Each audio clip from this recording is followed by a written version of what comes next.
You know, some people think that time is this strict line of cause and effect. But actually, from a non-linear, non-subjective viewpoint, it's really more of this ball of wibbly wobbly, timey wimey stuff. Welcome to my seminary life. I'm your host, Brandon Knight. And today we are going to be talking about our relationship to time in our series, Roots of Sabbath. Welcome to everyone who is dropping into the show for the very first time. On this show, I typically talk about what I'm studying in grad school right now. But to start off the month of January, we're doing an in depth series based off of a class I took outside of seminary on the topic of Sabbath, looking at specifically here today our relationship with time. Because how you think about time is going to affect how you think about rest. Most people see time as a commodity, specifically a currency to be spent. And the way that most people talk, you would think that most people don't have enough currency to spend because nobody ever has enough time for anything. People spend most of their time talking about how they don't have enough time to do everything that they need to do in a day. Talking about rest, thinking about rest and thinking about adopting an actual biblical Sabbath mentality and Sabbath day in your lifestyle means that we need to see time differently. We need to we need to have a healthier relationship with time and not see it as a currency to spend or a currency that we don't have enough of, but rather as a currency to invest in. It is something that we are investing. And yes, the best way to invest your time is to rest. So last last time here on the show, almost said last week, but last time on the show, back on Tuesday, we talked about three specific things. We're wrestling with this question of what is Sabbath? What is Sabbath rest? And we talked about three specific things that make Sabbath rest what it is.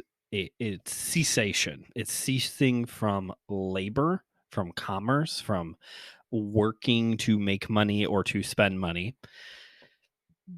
It's a break from technology, and it is a invitation for Jesus to heal us from the work week. Today, as we talk about time and we think about time, we're going to get a little philosophical in this one. If the opening Doctor Who quote wasn't a hint that we're getting a little philosophical, a little silly, but a little philosophical today. Um, we're going to talk about time, but we're going to talk about that word that I just said a moment ago. We're going to talk about ceasing because that is what Sabbath rest is. It is taking the time out of the week to stop. That is literally what the word means. Sabbath is taken from the Hebrew Shabbat, which means to stop, to cease. But it's a stopping and a ceasing for fulfillment. This isn't like okay, now I'm going to take a break. I think that's the mentality that many Christians have when it comes to taking a Sabbath day, observing the Sabbath, is that I am taking a break from the work week, where we're supposed to think of it more as a ceasing for fulfillment, to find fulfillment. It is a ceasing to look back on the work week and to find fulfillment in what has been done. You go back to the book of Genesis, the very beginning, chapters 1 and 2. And we have this repetition of pattern during the creation week. It was morning and evening, the the sixth day, the fifth day, the whatever. We're not going to get into all of the is morning and evening a poetic tool for a duration of time? Is the number with the word day, yom, is that communicating a literal 24 hours? That's not the point here. The point that we're getting to is that you have this repetition. You do have this repetition of morning and evening, day, whatever, until you get to the seventh day. And on the seventh day, there is not a repetition of this morning and evening thing. Evening and morning. It was evening and morning, the whatever day. You don't have that on the seventh day. Instead, you have God ceasing from his labor, showing fulfillment in the work that he has done. And this repetition throughout the Old Testament, throughout the New Testament, of the number 7 as a number of fulfillment keeps coming back up. You are to rest on the seventh day. You work 6 days, rest on the seventh to find a fulfillment. You look back over your work week and you see what has been done. You are choosing not to work when you could, and instead you are looking back to find a level of fulfillment in what has been finished. You then go into the book of Exodus in the unfolding of the law in general, and you see this coming up time and time again of the importance of taking a Sabbath rest. This was said during the class lecture that I had never thought of it this way before, but you have to realize that God is telling a group of people who has been enslaved for hundreds of years now. Now they're free. They are free. And God says, still work. You need to do your job, but have a Sabbath day. Remember the Sabbath day, and keep it holy. Remember the day to stop and keep it separate from the rest of the week. And to imagine, like, I've never been enslaved. You know, I've been enslaved to certain sins in my life, or I have been a slave to sin, and maybe I have certain things that I'm still enslaved to, or mentalities I've been enslaved to, but I've never been like in physical enslavement before. And to be told, you have a day to rest now. You have a day to cease and to find fulfillment. That's I cannot imagine like the weight of burden lifted being told that. You just kind of take it for granted nowadays in modern industrial America of like, you work 5 days a week, you get 2 days off. It's ingrained in you from childhood with school. You go to school Monday through Friday, you get the weekend off. I know people work on the weekends, but like even when I was working in retail, my schedule was Monday through Friday with the weekends off. Like it's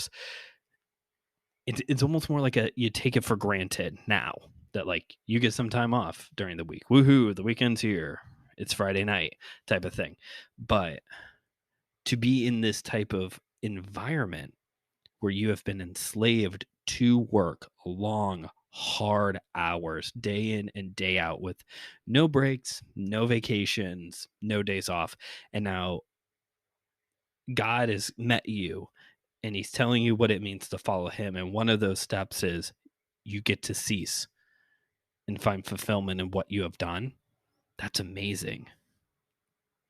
And as the law continues to unfold, we see, you have the year of Jubilee and all these other holidays and celebrations in the Jewish life where every 7 years there's, debts are forgiven, slaves are set free. Like there is this continual pattern throughout the law and then the lifestyle of the Jewish people in the Old Testament that they are celebrating every 7 years, not just every 7 days, but every 7 years there is a celebration, a ceasing, giving land rest, setting people free. And what does Jesus say about himself in the New Testament? That in the hearing of the people, he is going to set people free when he's reading the prophecy from, I think it's Isaiah, in the temple. that, in this today, this passage has been fulfilled of he is here to set the captives free. Like Jesus is the ultimate Sabbath. Like virtually everything in the Old Testament, they are pointing forward to a greater thing, and that is Jesus. He is the ultimate Sabbath. Come unto me, all you who are burdened and heavy laden, and I will give you rest. Like we are spiritually set free from our enslavement, but even in our labors of life, we come to Jesus to find ultimate rest and ultimate fulfillment in our rest. But the only way that we can do that is to have a healthier relationship with time. Because the world doesn't stop moving, Very few things causes the world to actually stop moving, There are people who are open for business even on Christmas, even on Thanksgiving. Some of them are necessary, good things like hospitals or whatever, 7-Elevens, Walgreens, things like that. But just some businesses are just open all the time for seemingly no reason. And this is the other reason why ceasing is so important. Why it's an investment is because when we cease, we are saying, God is my provider. When we have this healthier mentality of what Sabbath rest, what ceasing is, when we have this healthier mentality, it becomes an act of worship. It becomes an act of, I am choosing not to work right now because it is a declaration that I do not provide for myself. God does provide for me. Yes, it seems that scripture teaches that we need to be working. We need to work. We need to make money to take care of our families and whatnot. But one day out of the week for you to stop and not to work, even though the world's going to keep turning, it's going to be okay. And that's the thing, is that the world is going to keep turning, which means there could be work for you to do. But it also means that the world is not dependent on you to keep turning. This is a lesson, a message that I'm preaching to myself more and more, because I have had this mentality that the work that I am doing is very dependent on me. Maybe there probably are some people where it's like, if they stopped, the whole thing would shut down. But the average person, I would assume the average person listening to this show right now, if you stopped doing your work for a day, it's going to be okay. It's going to be okay. See, stopping reframes our mentality as well. Ceasing reframes our mentality. It gives us a healthier view of time. It gives us the opportunity to find fulfillment in the work that has been done, but it reframes our mind for who I am in relation to me as a provider. It reframes my mind as my relationship to the work itself as well. There will always be work to do. The world will keep turning, even if you stop, and that's okay. It is an American message for you to think that you have to always be laboring. It is. It's not the gospel. It is not biblical. It is biblical to stop. It is biblical to find fulfillment in your work. It is biblical to not think that you're the most important person even in your job. You need to take advantage of rest. Time. It's a strange thing because it just keeps going. Time's arrow always marches forward. That's what BoJack Horseman's mom always said. Time's arrow always marches forward. Just keeps going. We've been recording for almost 15 minutes now. What have you been doing for the past 15 minutes while you listen to me? How have you been investing your time? Are you hustling and bustling about? Are you laboring while you're listening to this? Or are you ceasing? I invite you. These episodes are fairly short. Lay down. Maybe I don't have the best ASMR voice. Should I switch to an ASMR voice while I'm recording these? Hello and welcome to my seminary life. I could switch to an ASMR voice if that'll help you. I invite you. Seriously. These are like 20-ish minute episodes. Sit back, relax, reflect. I think that's the thing. Again, I talked about this in the last episode of time or Sabbath, really. Sabbath isn't a day off. It isn't just, I'm going to take a nap on a Sunday.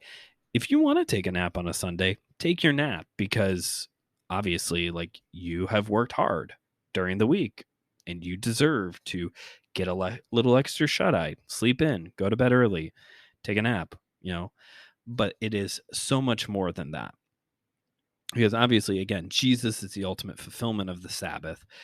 But even just in the mindset of keeping a day separate from the rest means that we operate differently from the rest of it. It's a reset. The Sabbath is a reset day. And that is what we are laboring for. We're getting to our day where we can sit back and reset. It's very much like fasting. Whereas fasting is this longer duration of time, typically. People could just fast for 24 hours, but, typically it's like a longer period of time than just 24 hours. Whereas Sabbath is like a once a week reset, healthy reset. We got everything started back up. We've rebooted the system. And it gives you the opportunity to actually enjoy the work that you've done, So often I think it's just like, we're just supposed to go work on the next thing. At least that's how I operate. We're just supposed to constantly be going from one project to the next to the next. And it never feels, I never have any fulfillment. This show basically comes out every week. Right now, twice a week. But this show basically has come out once a week. We've missed weeks here and there for almost 2 years now. That's just constant posting, recording, editing, recording with friends. It's just constant day in and day out. And obviously, this isn't like an 8-hour a week job, but I do put time into this. And sometimes it is just like, all right, time to go do the thing again. It's what time is it? It's a little after 9 p.m. as I'm recording this episode. I don't want to do this. I want to like chill out for a bit. But to take a day off, to reset, it's going to be okay. I literally had to convince myself of this project that's going on. So every Thursday, on Wednesdays, I am going to post, you may have saw it, a sorry, we're closed sign on social media.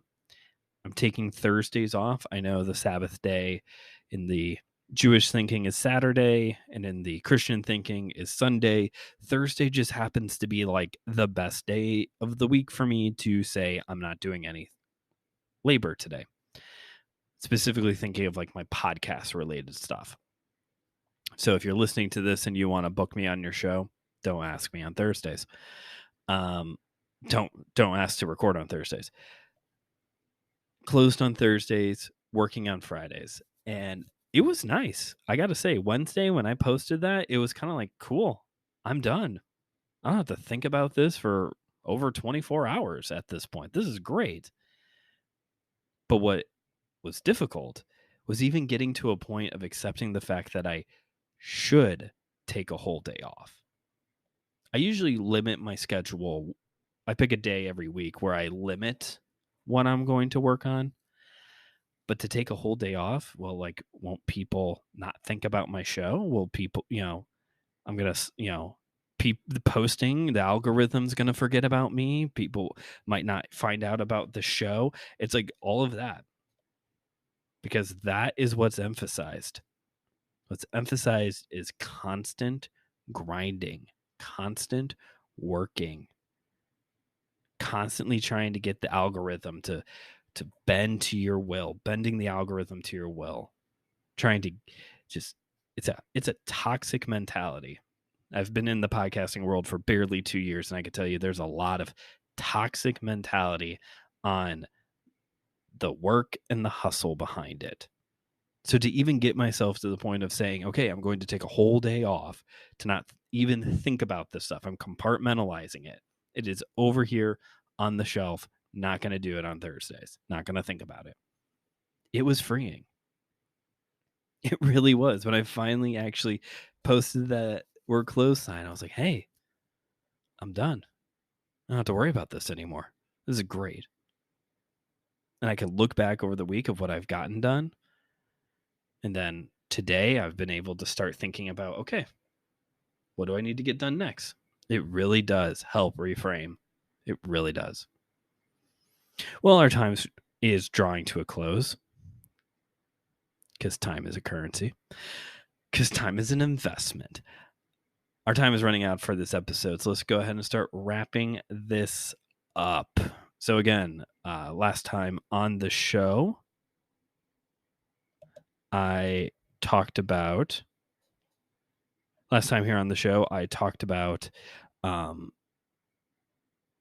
just these 3 areas that are related to what is Sabbath. We can now add to this big question that we're asking ourselves every week: what is Sabbath?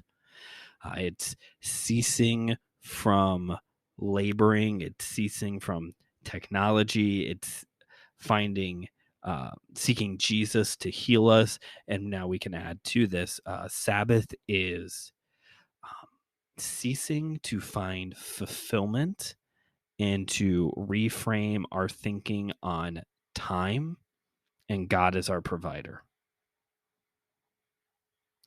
Hopefully this is encouraging you and challenging you, and I invite all of you listening that if you want to participate on my Thursdays off, or having a healthier mentality on Sundays or Saturdays, whatever day of the week works best for you, I invite you to find your own Sabbath day.